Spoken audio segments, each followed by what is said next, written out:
ശബരിമല സ്വർണ്ണക്കൊള്ള കേസിൽ കെ.പി. ശങ്കരദാസിനെ അല്പസമയത്തിനകം റിമാൻഡ് ചെയ്യും. തിരുവനന്തപുരത്തെ സ്വകാര്യ ആശുപത്രിയിൽ ചികിത്സയിലാണ് ശങ്കരദാസ്. അന്വേഷണ ഉദ്യോഗസ്ഥൻ എസ് ശശിധരൻ ആശുപത്രിയിലെത്തി. കൊല്ലം വിജിലൻസ് കോടതി ജഡ്ജി CS മോഹിത ഉടൻ ആശുപത്രിയിലെത്തും. സിജോ വി ജോൺ വിവരങ്ങൾ നൽകാനായി ചേരുന്നുണ്ട്. സിജോ, അവിടെ നടപടിക്രമങ്ങളൊക്കെ പൂർത്തിയായോ?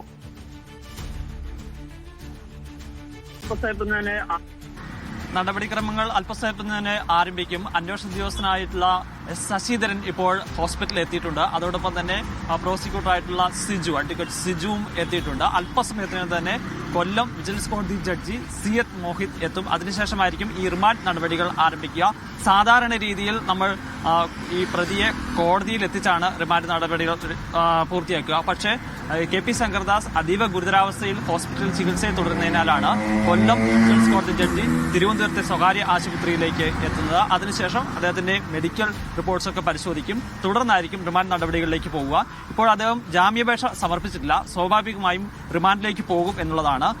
നേരത്തെ മുൻകൂർ ജാമ്യാപേക്ഷ സമർപ്പിച്ചിരുന്നു. അതിൽ അറസ്റ്റ് തടഞ്ഞിരുന്നില്ല. അതിനിടെയാണ് ഇത് പരിഗണനയിലിരിക്കെയാണ് അദ്ദേഹത്തിന്റെ അറസ്റ്റ് അന്വേഷണ സംഘം രേഖപ്പെടുത്തുകയും ചെയ്തിരിക്കുന്നത്. എന്തായാലും ഈ കേസിൽ നിർണായകമായ ഒരു അറസ്റ്റ് തന്നെയായിരുന്നു കെ.പി. ശങ്കരദാസിനുണ്ടായിരുന്നത്. പത്മകുമാറും അതോടൊപ്പം തന്നെ N. വിജയകുമാറും ഈ കെ.പി. ശങ്കരദാസും കൂടെ ചേർന്ന് ആണ് ഇത്തരത്തിൽ സ്വർണ്ണപ്പാളികൾ ഉണ്ണികൃഷ്ണൻ പോറ്റിയുടെ കൈവശം കൊടുത്തുവിടാൻ വേണ്ടി തീരുമാനമെടുത്തതെന്നായിരുന്നു SITയുടെ കണ്ടെത്തൽ. പത്മകുമാറിന്റെ മൊഴിയും കെ.പി. ശങ്കരദാസിന് എതിരായിരുന്നു. ഈ സാഹചര്യത്തിലാണ് അന്വേഷണ സംഘം അറസ്റ്റിലേക്ക് കടക്കുകയും ചെയ്തിരുന്നത്. നേരത്തെ കെ.പി. ശങ്കരദാസിനെ അറസ്റ്റ് ചെയ്യാത്തതിനെതിരെ ഹൈക്കോടതി രൂക്ഷ വിമർശനമാണ് ഉന്നയിച്ചിരുന്നത്. ഈ സമാനമായ കേസിൽ ഒരാൾ അറസ്റ്റിലായി 52 ദിവസമായി ജയിലിൽ കിടക്കുന്നു. അതേസമയം തന്നെ അതേ ഉത്തരവാദിത്തമുള്ള മറ്റൊരു ബോർഡംഗം എന്തുകൊണ്ട് ഇപ്പോഴും ആശുപത്രിയിൽ തുടരുന്നു? അദ്ദേഹം ഈ പ്രതി ഇറക്കപ്പെട്ടതിന് പിന്നാലെ ആശുപത്രിയിൽ പോയതാണ്. അറസ്റ്റ് ചെയ്യാത്തത് എന്താണെന്നുള്ള ഒരു ചോദ്യമാണ് ഉന്നയിക്കുകയും ചെയ്തിരുന്നത്. അതിന് പിന്നാലെയാണ് അറസ്റ്റ് നടപടികളിലേക്ക് പോവുകയും ചെയ്തിരിക്കുന്നത്. നമുക്ക് മനസ്സിലാകുന്ന ഒരു കാര്യം അനുസരിച്ച് വൈകാതെ തന്നെ ഈ കെ.പി. ശങ്കരദാസിന്റെ അഡ്വക്കേറ്റ് ജാമ്യത്തിനായി കോടതിയെ സമീപിക്കാൻ തീരുമാനിച്ചിട്ടുണ്ട്. ഇനി അറിയാനുള്ള ഒരു കാര്യം, നമുക്കറിയാം അദ്ദേഹത്തിന്റെ ആരോഗ്യ പ്രശ്നങ്ങളൊക്കെ എന്താണ്, അദ്ദേഹത്തിന്റെ ആരോഗ്യനില നിലവിൽ എന്താണ് എന്നൊക്കെ നമുക്കറിയാവുന്ന തന്നെയാണ്. ഇനിയിപ്പോൾ അന്വേഷണ സംഘത്തിന്റെ തുടർ നീക്കങ്ങൾ എന്തൊക്കെയായിരിക്കും? സാധാരണ രീതിയിൽ പൂർണ്ണ ആരോഗ്യവാനായിട്ടുള്ള ഒരാളാണെന്നുണ്ടെങ്കിൽ സ്വാഭാവികമായും ഇത്തരത്തിൽ അറസ്റ്റ് ചെയ്യപ്പെടുന്ന ഒരാളെ റിമാൻഡ് ചെയ്തു അതിനുശേഷം കസ്റ്റഡി അപേക്ഷ കൊടുക്കുകയാണെന്നുള്ളതാണ്. ചോദ്യം ചെയ്യൽ നടപടികളിലേക്ക് പോകേണ്ടതുണ്ട്. ഈ കെ.പി. ശങ്കരദാസിന്റെ ആരോഗ്യനില അതീവ ഗുരുതരാവസ്ഥയിലാണുള്ളത്. അദ്ദേഹം ICUവിലാണ് ട്രീറ്റ്മെന്റിലുള്ളത്. അപ്പോൾ ചോദ്യം ചെയ്യലോ മറ്റു നടപടികളിലേക്ക് പോകാൻ സാധിക്കില്ല. അതുകൊണ്ട് കസ്റ്റഡി അപേക്ഷ എന്തായാലും അന്വേഷണ സംഘം കൊടുക്കുകയില്ല. പക്ഷേ അദ്ദേഹത്തിന്റെ ആരോഗ്യനില പുരോഗമിക്കുന്നതനുസരിച്ച്, മെച്ചപ്പെടുന്നതനുസരിച്ച് കൂടുതൽ വിശദാംശങ്ങൾ തേടാനുള്ള ഒരു നടപടികളിലേക്കാണ് പോകുന്നത്. ഇനി പ്രതിഭാഗത്തു നിന്നാണ് അടുത്ത നീക്കം നമ്മൾ പ്രതീക്ഷിക്കപ്പെടുന്നത്. നേരത്തെ മുൻകൂർ ജാമ്യാപേക്ഷ സമർപ്പിച്ചിരുന്നു. അത് പരിഗണനയിലിരിക്കുന്ന സമയത്താണ് അറസ്റ്റിലേക്ക് പോകുന്നത്. സ്വാഭാവികമായും ഇനി ജാമ്യാപേക്ഷയിലേക്ക് കടക്കുക എന്നുള്ളതാണ്. ജാമ്യത്തിനായി വൈകാതെ തന്നെ കെ.പി. ശങ്കരദാസിന്റെ അഭിഭാഷകൻ കോടതിയെ സമീപിക്കാനും തീരുമാനിച്ചിട്ടുണ്ട്. ഇനി ഇതിൽ ഏറ്റവും പ്രധാനപ്പെട്ട ഒരു കാര്യം ഞാൻ നേരത്തെ പറഞ്ഞു വന്നിരുന്നതെന്ന് പറയുന്നത്, ഇനി കെ.പി. ശങ്കരദാസിനെ ഇപ്പോൾ നിലവിലുള്ള ചികിത്സയിലുള്ള ഈ സ്വകാര്യ ആശുപത്രിയിൽ നിന്ന് മെഡിക്കൽ കോളേജിലേക്ക് മാറ്റുമോ എന്നുള്ളതാണ്. അത് അന്വേഷണം ഉദ്യോഗസ്ഥരുടെ ഒരു തീരുമാനമാണ്. അതാണ് നമുക്കിനി അറിയേണ്ടത്. കാരണം ടെക്നിക്കലി റിമാൻഡ് ചെയ്യുക എന്നുള്ളത്, അത് രേഖപ്പെടുത്തുക എന്നുള്ളത് ആ ഒരു പ്രോസസ്സാണ് നടക്കുന്നത്. അതിനപ്പുറത്തേക്ക് ഈ സ്വകാര്യ ആശുപത്രിയിൽ തന്നെ ചികിത്സ തുടരാൻ അനുവദിക്കുമോ അതോ തിരുവനന്തപുരം മെഡിക്കൽ കോളേജിലേക്കോ അല്ലെങ്കിൽ മറ്റേതെങ്കിലും മെഡിക്കൽ കോളേജിലേക്ക് മാറ്റുമോ എന്നുള്ളതാണ്. ഇതുമായി ബന്ധപ്പെട്ട് 2 മെഡിക്കൽ ബോർഡുകളുടെ റിപ്പോർട്ടാണ് ഇനി ജഡ്ജിന്റെ പരിഗണനയിലുള്ളത്. ഒന്ന് തിരുവനന്തപുരം മെഡിക്കൽ കോളേജിൽ നിന്ന് ഒരു റിപ്പോർട്ടുണ്ട്, അവിടുത്തെ മെഡിക്കൽ സംഘത്തിന് ഉണ്ടായിരുന്നു.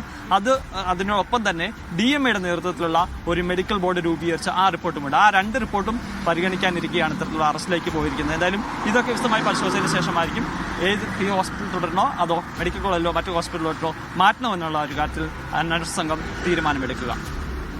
സിജോയ് സൂചിപ്പിച്ചതുപോലെ തന്നെ സാധാരണ നടപടിക്രമങ്ങൾ വെച്ച് നോക്കുകയാണെങ്കിൽ കസ്റ്റഡി അപേക്ഷ, അതിനുശേഷം ചോദ്യം ചെയ്യൽ ഉൾപ്പെടെയുള്ള കാര്യങ്ങളിലേക്കൊക്കെ കടക്കേണ്ടിയിരിക്കുന്നു. പക്ഷേ ശങ്കരദാസിന്റെ ആരോഗ്യ നില അതീവ ഗുരുതരമായി തുടരുന്ന ഒരു സാഹചര്യമാണ്. അപ്പോൾ ഇത്തരത്തിലുള്ള നടപടികളിലേക്കൊന്നും കടക്കാൻ ഇപ്പോൾ SITക്ക് കടക്കില്ല. അപ്പോൾ ഇനിയും ഒരുപാട് കാത്തിരിക്കേണ്ടി വരില്ലേ തുടർ നടപടികൾ ഈ ശങ്കരദാസുമായി ബന്ധപ്പെട്ടുള്ള വിഷയത്തിൽ തുടർ നടപടികളിലേക്ക് കടക്കാൻ?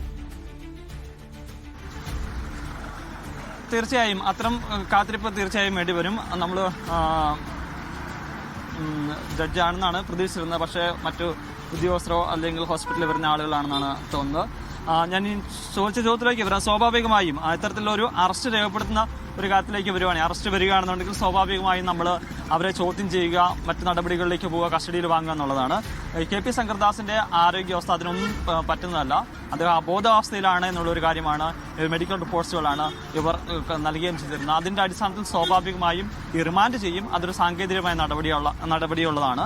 പക്ഷേ ആരോഗ്യനില മെച്ചപ്പെടുന്നതനുസരിച്ചായിരിക്കും മറ്റ് ചോദ്യം ചെയ്യൽ മറ്റ് നടപടികളിലേക്ക് പോകുക. എന്തായാലും ഈ ഘട്ടത്തിൽ KP ശങ്കർദാസിനെ ചോദ്യം ചെയ്യാനോ അല്ലെങ്കിൽ കസ്റ്റഡിയിലെടുത്ത് മറ്റ് നടപടികളിലേക്ക് പോകാനോ അന്വേഷണ സംഘത്തിന് ഉദ്ദേശമില്ലതാനും. പക്ഷേ KP ശങ്കർദാസ് ജാമ്യാപേക്ഷയുമായി കോടതിയെ സമീപിക്കാൻ വേണ്ടി തീരുമാനിച്ചിട്ടുണ്ട്. സിജോ, ഒരു കാര്യം കൂടി ചോദിക്കട്ടെ. നേരത്തെ അറസ്റ്റിലായ പലരും ജാമ്യാപേക്ഷയുമായി കോടതിയെ സമീപിച്ച് നമ്മൾ കണ്ടതാണ്. പക്ഷേ ജാമ്യം നൽകാൻ കോടതി തയ്യാറാകാത്ത സാഹചര്യവും നമ്മൾ കണ്ടതാണ്. പക്ഷേ ഇതിപ്പോൾ മറ്റൊരു കേസാണ്. ശങ്കർദാസിന്റെ കാര്യം വന്നാൽ ഏറ്റവും പ്രധാനപ്പെട്ടത് അദ്ദേഹത്തിന്റെ ആരോഗ്യം തന്നെയാണ്. അപ്പോൾ ഈ ഒരു കാരണം കൊണ്ട് ഇനിയിപ്പോൾ നാളെ ജാമ്യാപേക്ഷ ഫയൽ ചെയ്താലും എളുപ്പത്തിൽ ജാമ്യം ലഭിക്കാനുള്ള സാധ്യതയാണോ കാണുന്നത്?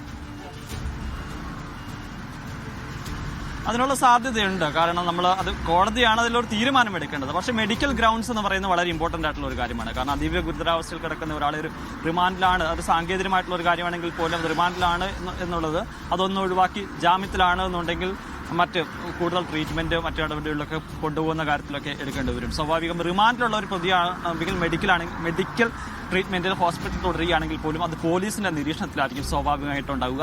ഒരു ഹോസ്പിറ്റലിൽ നിന്ന് മറ്റു ഹോസ്പിറ്റലിലേക്ക് കൊണ്ടുപോകുക, അതിനൊക്കെ ഒരു പക്ഷേ മറ്റ് അനുമതികളൊക്കെ വാങ്ങേണ്ടി വരും. പക്ഷേ ജാമ്യത്തിലാണെന്നുണ്ടെങ്കിൽ സ്വാഭാവികമായി അത്ര അനുമതികൾ വേണ്ടി വരില്ല. ഇവർക്ക് ഫ്രീ ആയി വളരെ വേഗത്തിൽ തന്നെ ആരോഗ്യനില അനുസരിച്ച് ഹോസ്പിറ്റലിലേക്ക് മാറ്റാനൊക്കെ സാധിക്കും. സ്വാഭാവികമായിരിക്കും മെഡിക്കൽ ഗ്രൗണ്ട് ഏറ്റവും ഇമ്പോർട്ടൻ്റ് ആയിട്ടുള്ള കാര്യമാണ്. അത് ഞാൻ നേരത്തെ സൂചിപ്പിച്ചതുപോലെ തന്നെ 2 റിപ്പോർട്ടുകളുണ്ട്. ഒന്ന് തിരുവനന്തപുരം മെഡിക്കൽ കോളേജിൽ നിന്നുള്ള ഒരു മെഡിക്കൽ ബോർഡിന്റെ റിപ്പോർട്ടുണ്ട്. അതോടൊപ്പം തന്നെ DMEയുടെ നേതൃത്വത്തിലുള്ള ഒരു മെഡിക്കൽ ബോർഡുണ്ട്. ആ 2 ബോർഡിന്റെയും റിപ്പോർട്ട് സ്വാഭാവികമായും പരിഗണിക്കും. എന്തായാലും ഇന്നത്തെ ദിവസത്തിൽ KP ശങ്കർദാസിന് ജാമ്യം ലഭിക്കില്ല. അത് കാരണം ജാമ്യാപേക്ഷ ഇപ്പോൾ മജിസ്ട്രേറ്റിന്റെ പരിഗണനയിലില്ല.